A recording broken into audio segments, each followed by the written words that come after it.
The temperature outside is 40 degrees below freezing. You have no heater, no insulated jacket, no sealed windows, just fire, fur, and the people sitting beside you. For most of human history, this wasn't a nightmare scenario. This was Tuesday. 20,000 years ago, during the coldest stretch of the last ice age, much of the northern hemisphere looked nothing like it does today. Ice sheets over a mile thick buried what is now Canada and Scandinavia.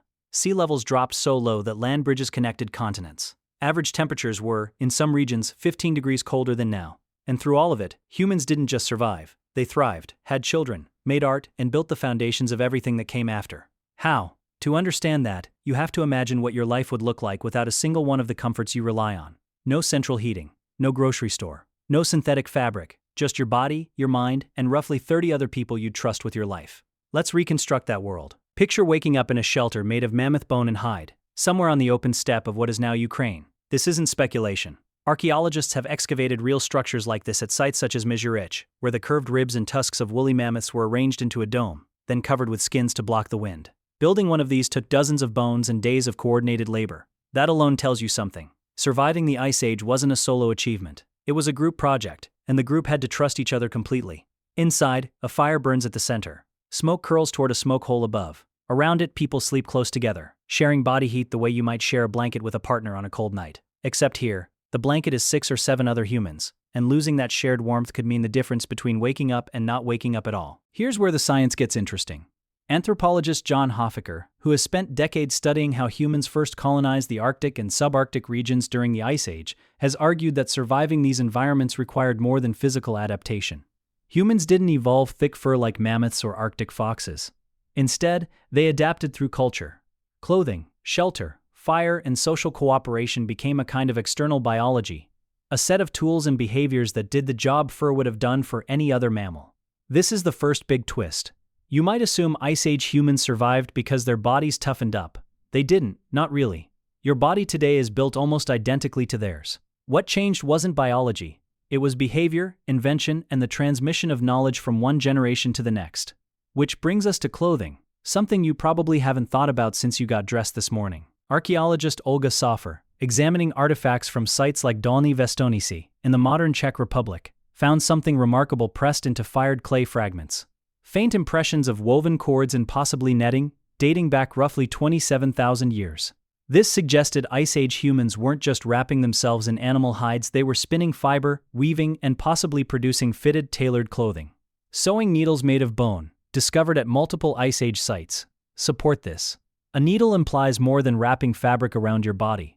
It implies precision, fitted sleeves, sealed seams, clothing engineered to trap heat the way a modern parka does, just without the factory.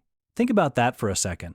The difference between a draped animal skin and a sewn, fitted garment is roughly the difference between a poncho and a winter coat. One keeps you damp and cold at the edges, the other seals you in. That distinction may have determined who survived a brutal winter and who didn't. Now add fire to the picture, and food. Cold environments demand enormous amounts of energy just to maintain body temperature. Your body today burns more calories in the cold simply trying to stay warm. For Ice Age humans, that meant a diet extremely high in fat and protein, primarily from large game. Mammoths, woolly rhinos, reindeer, and bison weren't just food, they were fuel, clothing, tools, and shelter, all from a single successful hunt. This created enormous pressure to hunt cooperatively and successfully. Every single time. A failed hunt in summer might mean a hungry week. A failed hunt in the depths of an Ice Age winter, with no crops, no stored grain, and shortening daylight, could mean starvation for the entire group. This is likely one of the reasons Ice Age humans developed increasingly sophisticated weapons, like the spear thrower, or atlatl, which allowed hunters to launch a projectile with far more force and from a safer distance than a hand-thrown spear alone. But something strange happened alongside all this survival pressure, something that, on the surface, makes no sense at all. They made art. At Sunghir, a burial site in Russia dated to roughly 34,000 years ago, archaeologists uncovered the remains of 2 children buried head-to-head, covered in thousands of painstakingly carved ivory beads. Each bead is estimated to have taken hours to produce. Thousands of hours of labor, in the middle of an ice age spent not on hunting or building, but on ceremony and grief. Why would a group living on the edge of survival spend that much time and energy on burying the dead with beauty?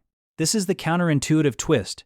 You might expect that under extreme survival pressure, everything except the bare essentials would disappear. Art, ritual, decoration. These feel like luxuries. But the archaeological record says the opposite happened. The harder life got, the more Ice Age humans invested in social bonds, symbolism, and shared meaning. Researchers studying Ice Age burial and art, including specialists who've examined the Sunghir graves in detail, suggest this wasn't a contradiction. It was a survival strategy in itself. A group that grieves together, that marks status and belonging through shared symbols, that reinforces its social bonds through ritual, is a group that trusts each other more, cooperates more effectively, and shares resources more reliably. In an environment where isolation meant death, the glue holding the group together may have been just as important as the fire keeping them warm. So the picture becomes clearer. Survival during the deadliest stretch of the Ice Age wasn't a story about individual toughness. It was a story about networks, clothing technology, shared shelter, cooperative hunting, and social bonds reinforced through art and ritual, which kept the group cohesive enough to make all the rest of it work. Now here's the mirror. You live in a world engineered to make survival effortless. Heating at the press of a button, food available at any hour, clothing mass-produced in seconds by machines. And yet loneliness, disconnection, and isolation are some of the most common struggles people describe today, even surrounded by more comfort and convenience than any Ice Age human could have imagined. Your ancestors didn't survive the coldest, harshest chapter of human history through toughness alone. They survived because they refused to face it alone. Every fire was shared, every hunt was cooperative, every bead sewn into a burial shroud was a message to the group: you belonged, and you were never facing the cold by yourself. The temperature outside might not be 40 degrees below freezing anymore, but the instinct that kept your ancestors alive, the pull toward shelter, warmth, and people who show up for you, that instinct is still sitting quietly inside you, waiting for a winter of your own.